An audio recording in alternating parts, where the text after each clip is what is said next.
Niggas in my grill tryna phase me.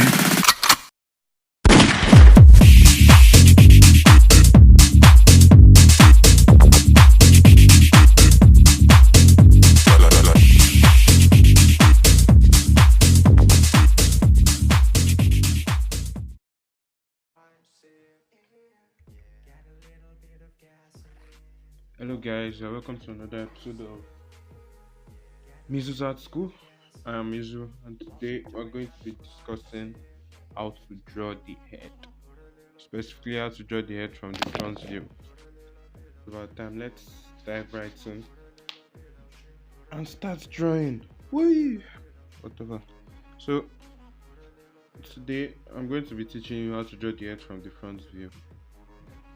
So before we get into the actual drawing of the head, let us discuss some things about the head. The head generally is made up of two major masses, which is the cranium.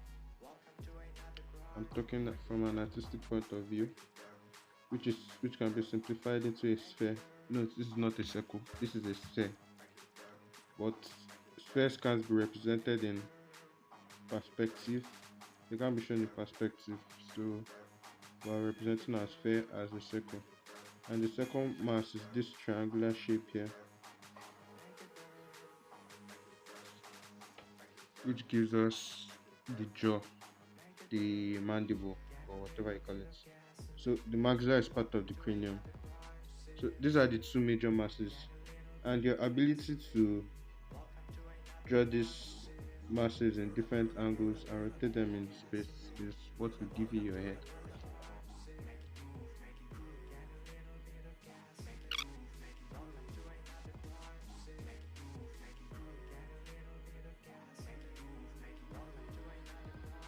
So let's get back into it. Today I'm going to be focusing on the front view, and in subsequent tutorials I'll be moving on to the other side, three quarters, and maybe some extreme angles. So let's start. Step 1 is to get the largest mass of the head, which is the cranium. And as I told you earlier, this is a sphere, not a circle. Imagine this as a three-dimensional shape. Let me walk a little darker so that you guys can see it on camera. So this is not neat. There are a lot of chicken scratches, so whatever. Number 2, we find our midline. What our midline is the line between the center. The importance of this line is not just to show you the middle of the face, but to show you the tilt of the head. Let me show you some examples.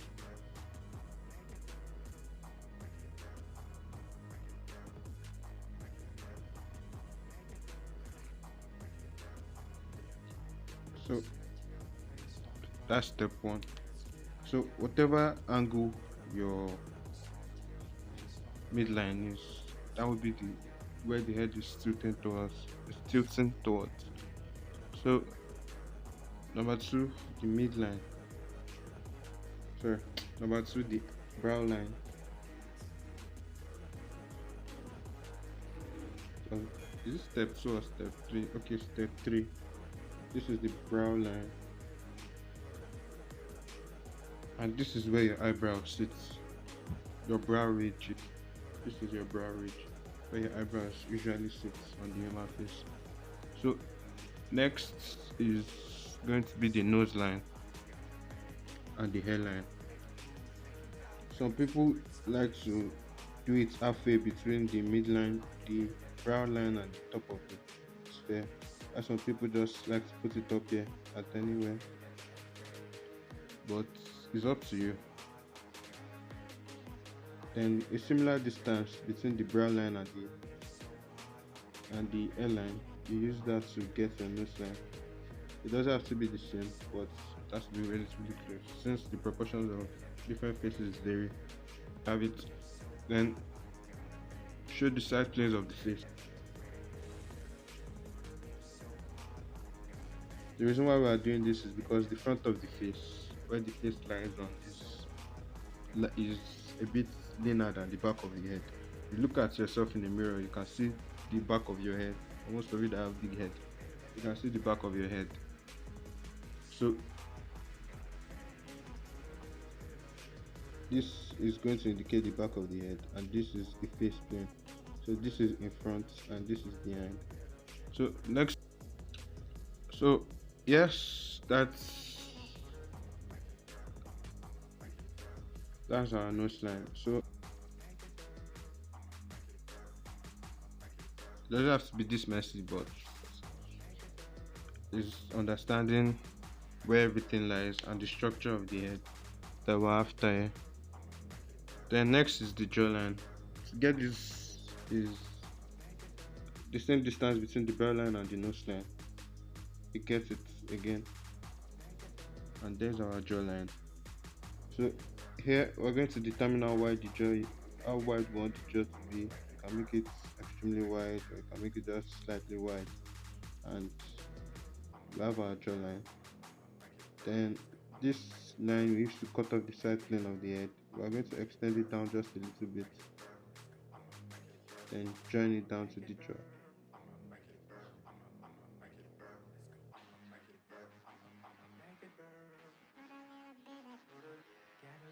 And there we have our head. Gang, gang, gang. But we're not done yet. One more thing to add, the ears. You can just put this in as ovals, but make sure they lie between the brow line and the nose line.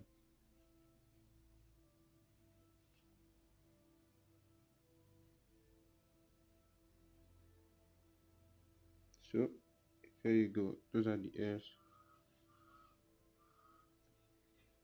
And we have our head. Very simple. Jaw. And by this is by no way a finished drawing. This is just simple outline of the head, of to know where everything lies on the head. So now to get the where the eyes, nose, and all the features of the face will lie. Now getting the features of the face. This is our hairline. You can soften this by bringing it down like this.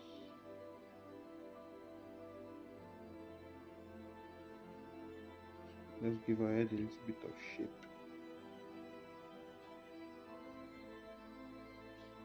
So there it is. Now our center line. Now to get where the eye socket is going to be, we're going to divide this middle plane into two relatively equal halves. So this is where our eyes will be, our eye socket will be. The brows here, the eyes will be in the center of this. Divide it into half again. So this is where the center of the eyes will lie, but this general area is going to be where the eye socket is. We'll get to that in a bit. Now this is our nose line. This is where our nose is going to attach to the face. Note, this is not the point of the nose. This is where the nose attaches to the face. For some characters, the tip of the nose may extend downwards, lower than the attachment to the face. So you have to just keep that in mind. Next, we're going to find where we're going to place the mouth. To find that, this bottom plane, instead of dividing it into two parts, we're going to divide it into thirds. So three relatively equal parts. And the reason why we're doing this is to find number one where the mouth will lie, which is here, mouth, and to find the base of our jaw, the top of our jaw. If you touch your chin, you can see there's a bit of a projection. So we're trying to get that at the bottom here. So that is where that will lie. The bottom of the chin, or the top of the chin. I forgot what they call it. It's like a, forget all that. So now let's start putting all the features on the face. So before we do that, let me just lighten this up a little.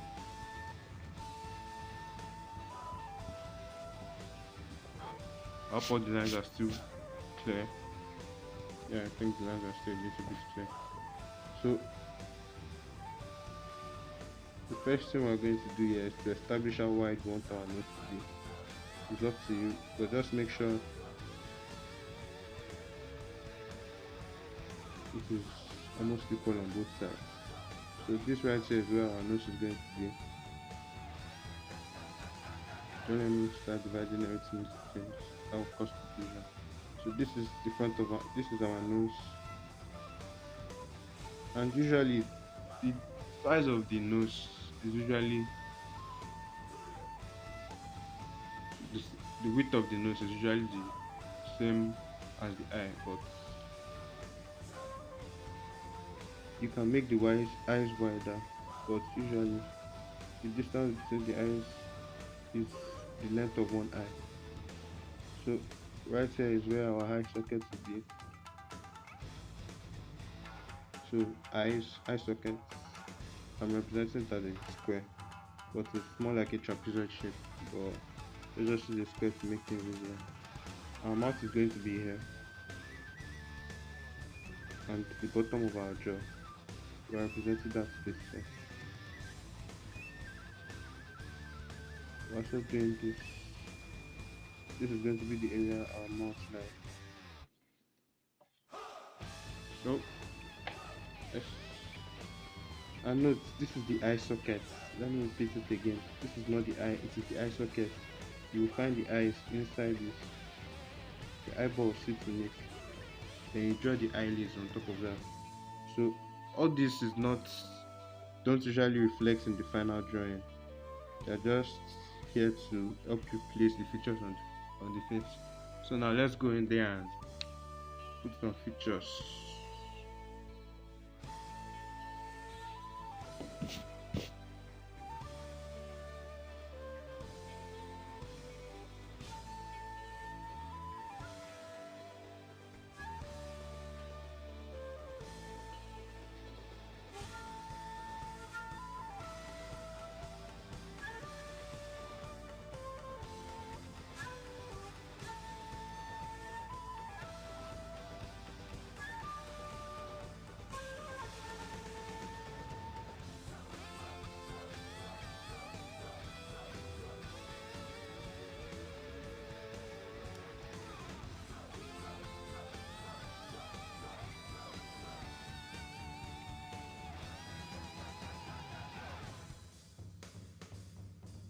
Your face. Whee!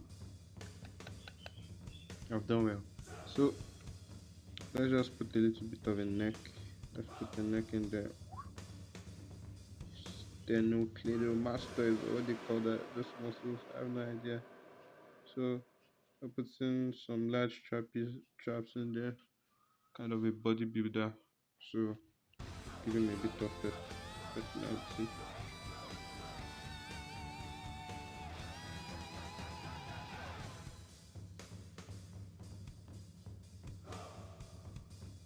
And there, have your face.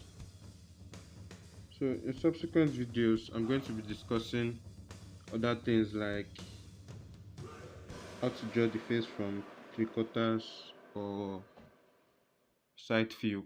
But apart from that, I'm also going to be teaching you guys shapes, how to manipulate shapes so that you can get all these forms in your drawings. So that will be all for today. Thank you guys for listening to me ramble for as long as you did. If you made it to this part of this video, I cheer for you. Congratulations, you have done well. Thank you, and I'll see you later. Bye.